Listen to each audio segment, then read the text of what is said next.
Hello everyone, you're watching AWS and Machine Learning, and the current topic for this lecture number 34 is data cleaning strategies for missing values. And in this lecture we are particularly going to check, impute and compare time series data. Okay, that is the lecture given by myself, Shanaz Malik. And until now, I have been showing you all this. So we are currently at this stage. Okay, I'm not going to repeat it. I have explained this diagram in previous lectures. So quickly moving, and we have already done basic imputation of constant, mean, median, and mode in our previous lecture.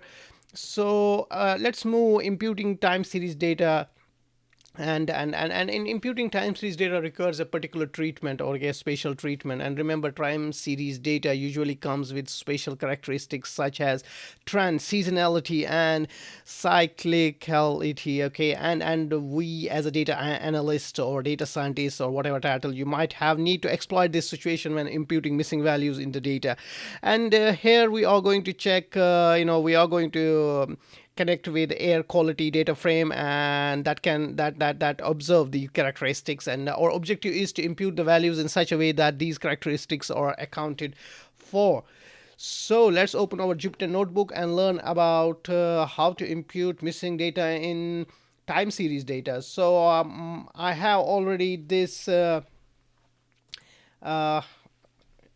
Jupyter notebook open. Okay, and I already run my code, so you might need to run the code before you could see the results that I have. Okay, I'm not going to I'm trying to save some time. And so when I'm saying line 1, I will be referring to line 1. I'm saying line 2, then I'm referring that line. So line 1 simply gives me display of 100%. I'm not going to waste any time on it. And line number 2 gives me just a fancy cover. Line number 3, I do general imports, and use pandas to read my my data file, which is in the data, and its name is air underscore quality dot csv, and I'm passing date column, and then setting a date also as an index, and then I'm saving this in a data frame ds. And afterwards, what I'm just doing is taking the sample out of this data, and I can see already a missing value is there. And next, what I'm just doing, I am line number 5 generating some info, and I can already see it's a small data set, but it's good for our learning, and quick results. 153 entries altogether, and we have dates from uh, 1976 01 05 to 1976 09 30. Okay, from Jan to September. Okay, and we have data columns, 4 in columns, and we have 4 columns. One is ozone, solar, wind, temperature, and if you see, the ozone one is not looking healthy, whereas we have some missing values in the solar, and the other two looks healthy because 153 and 153. Take some stats out of it. You can check it. Then I'm just analyzing missingness here, and how I'm doing that. First of all, in line 7, I'm taking the data frame and checking if there is any null values. I'm storing them into data frame underscore nullity, and then I am basically using this and checking it, and I can see some true and false already coming out of it. Okay, now which shows me there are some missing values, and we have already confirmed that. How much? Now we can calculate how much missing values we have, and I can see 37 in ozone feature, and in solar feature 7, and other two looks healthy. And then if I take the percentage of same, then it shows 24.18% of missing data in ozone, and 4.57 in solar feature. Now let's visualize this missingness as we have been doing, and for that I'm going to use missingno, and matplotlib. From matplotlib I'm going to use pyplot, and I have taken the style as I always do. So using the bar function from missing no, I'm just visualizing. So same thing, but visualizing everything now. And I'm plotting the nullity matrix of our data frame. So here is the matrix from missing no library, and you see it shows us, it gives us a kind of understanding where the data is missing. So I can see from it's all over missing here, and from here it looks that first 65% in first 65% it's missing, but rest looks healthy, and all these features, rest, wind, and temperature, looks healthy to me. So and let's sort our data frame on ozone, and check the again, visualize the missingness of the sorted data. And now if I sort it here, okay, and now uh, it's showing me, how I'm going to see the missingness of other data set, other features. So nothing special here visible. So now understand the correlation between missing data, missingness. Remember, we could find correlation between missing data, and it helps us to gain a deeper understanding of the type of missingness. It also provides suitable ways in which the missing values can be addressed. Now heat map, okay, plot missingness heat map of data frame df, simply using again a missing no, and taking its function, using its function heat map, and giving the data frame to it with other parameters. And you could see ozone and solar has some really, it's nearly to zero, okay, and rest is blank. So, and plot the dendrogram of data frame again. I see the closest correlation is wind and temperature, okay, and then wind towards solar is close, while ozone is far away from wind and temperature. So, and if you see uh, now more yeah, let's we have already done this, if you remember, writing a function that automates creating demi values for missing data. Okay, I'm not going to repeat it.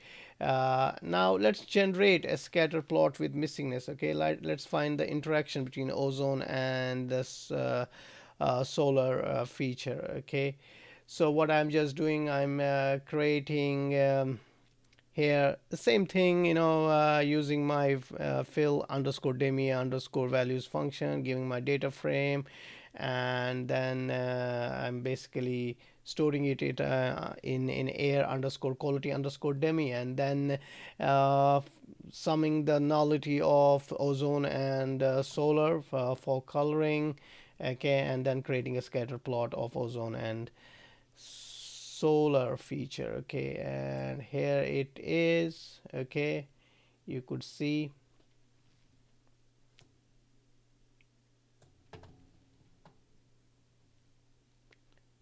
just have a close look at these data points. Okay, they kind of so the missing values are a bit separate than the non-missing values. Okay, now let's move on.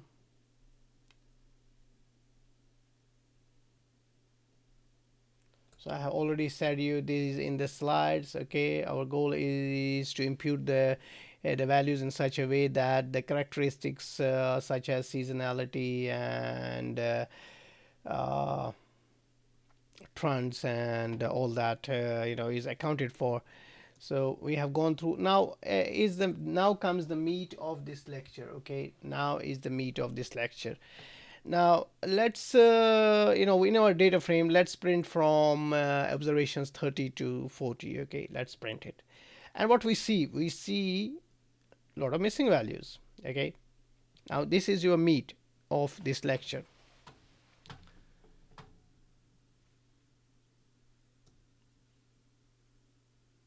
Now what I'm going to do, once I see that I have missing values, so I am going to make plots of data frame using matplotlib. Okay,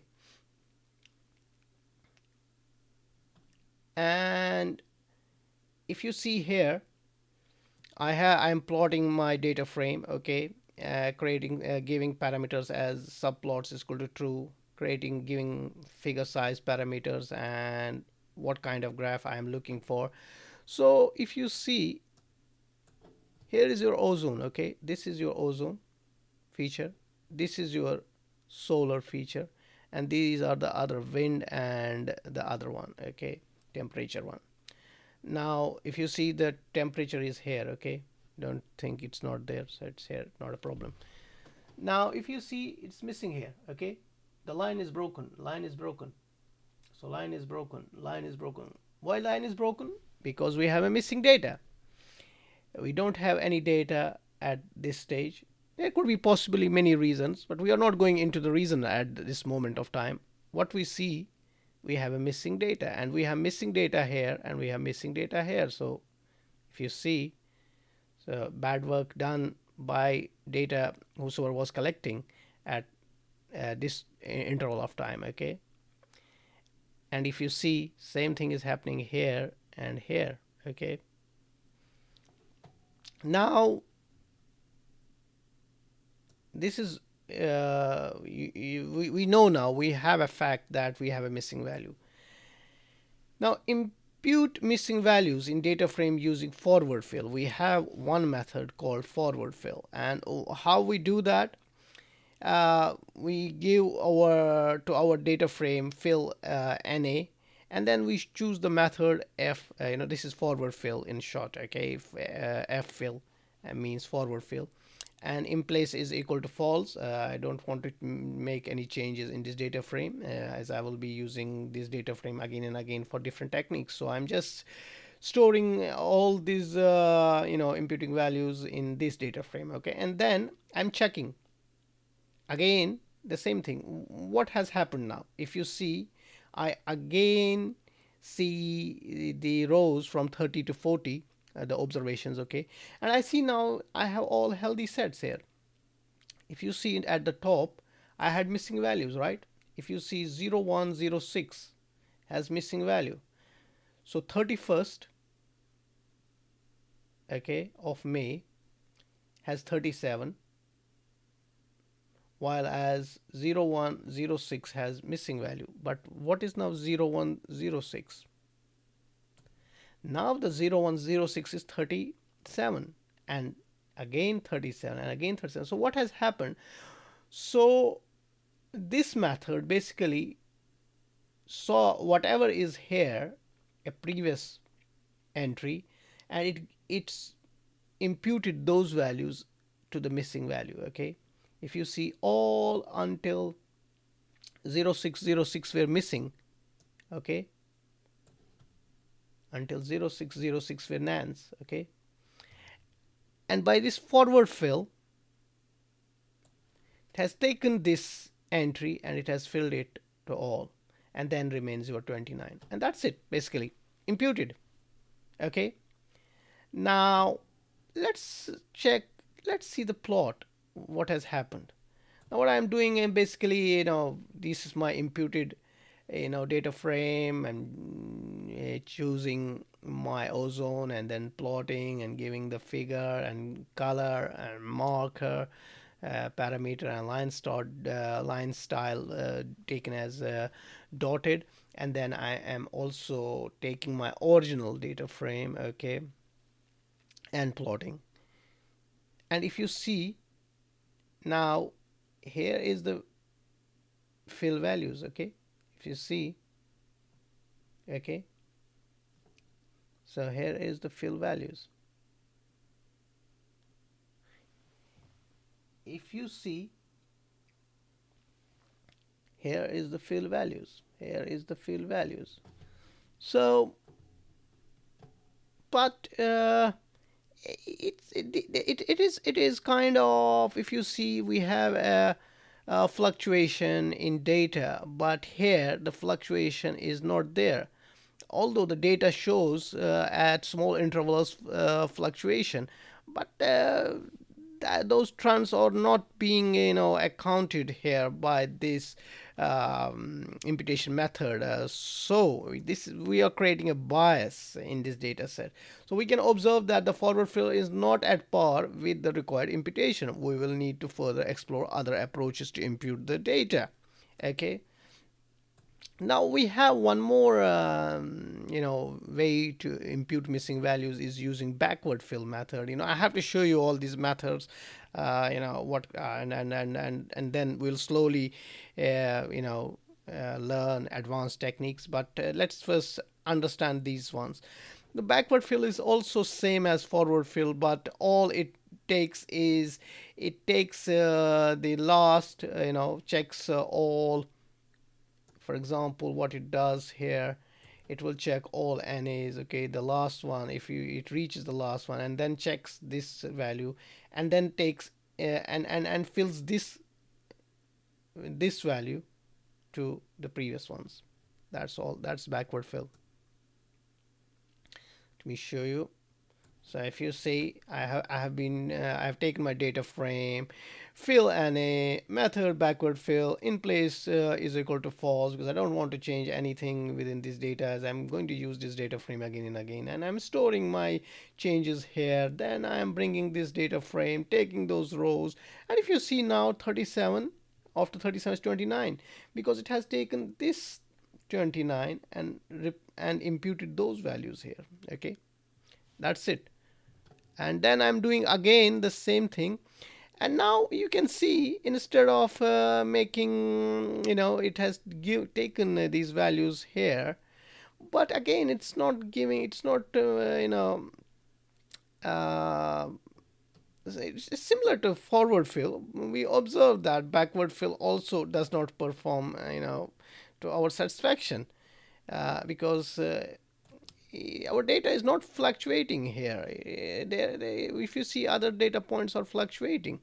Okay, and so remember, time series data has trends of ups and downs against time, as I have been speaking, and keeping this in view, filling flat series of values using method like forward fill and backward fill is not suitable. A better imputation method would be useful, like linear or quadratic imputation, okay, where the values are filled with incrementing or decrementing values. Okay, so what if we had a big gap here? Okay, then we will again have a flat line. So not good.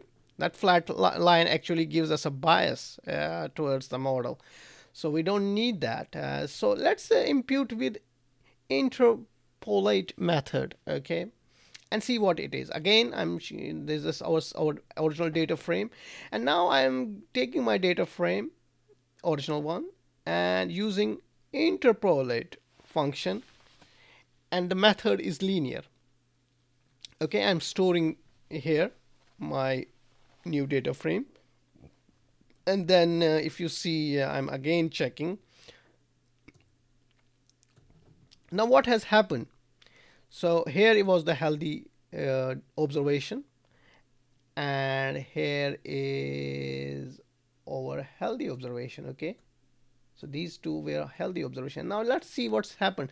So to next one, if you see, it has taken the next, and slowly it's decrement. It's saying from we have 37 and we have 29. So the value is decreasing. So what it has done, it has taken small increments and decrease the data by small increments. Okay, 35, 34, 33.57, 32.42, stuff like that, and slowly reaching towards 30.14. So it's very so it has slowly dropped the values. Now again, I'm doing the same thing, and now if you see, now our data is, our imputed data is looking like the original healthy data points. Okay, so already a good work. Okay, now I am using another method, which is here. I'm just using quadratic method. Okay, and rest is same. It is also the interpolation. So but it's quadratic now, and if you see, now it has jumped from 37 to 150. It's kind of leaving the boundaries of our data sets, kind of an outlier, and again 56, and it's dropping down to 29, jumping up, jumping down. So it's doing too much, so again, I'm plotting it again. Now if you see these jumps and drops, and kind of, if you see this again, not uh, so good for us. But this is also, this can, uh, for this data set, it might not be the most useful technique, but this is a technique. So now I'm also, there is one more method, which is nearest in same interpolation, and now I'm using that one. And now what it has done, uh, it has basically uh, taken this 37 and some nearest values, okay, and this 29 some nearest values.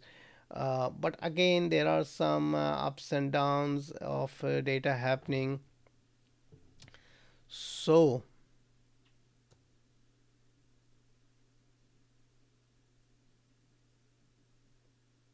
again, you check, you plot it, and you check, okay.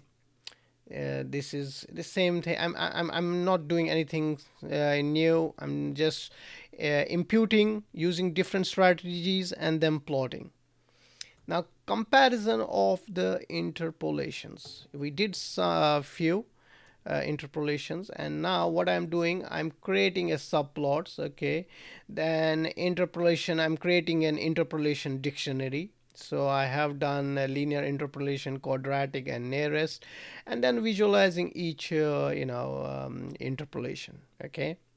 So here it is.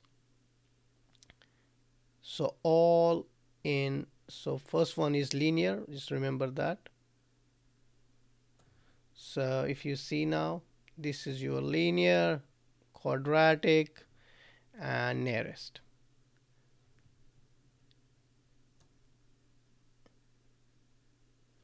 Now we have done that, and now we're creating subplots, create interpolation dictionary. Now I'm just checking, doing again the same thing, now without imputation, forward fill, backward fill, and all these three. And then visualize each interpolation by looping over axes and interpolation. Okay, this is the code which does it. Hope you understand. So here it is without, forward, imputation, this is all about ozone, okay.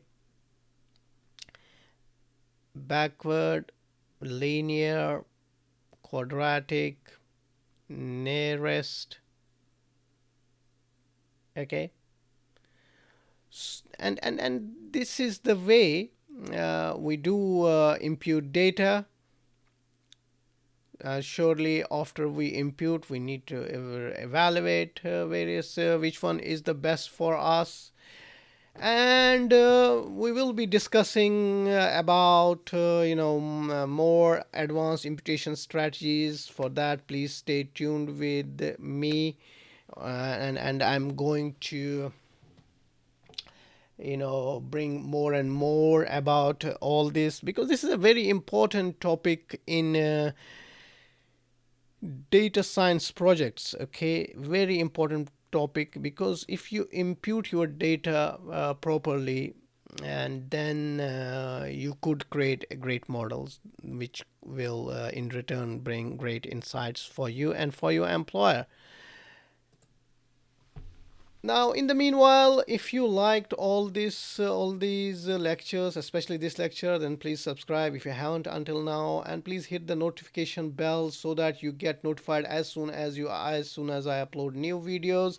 I hope to see all of you in next video. In the meanwhile, I thank you all for watching Data Analytics Professionals. Remember, sharing is caring, so don't hesitate to share. And this is time to say goodbye.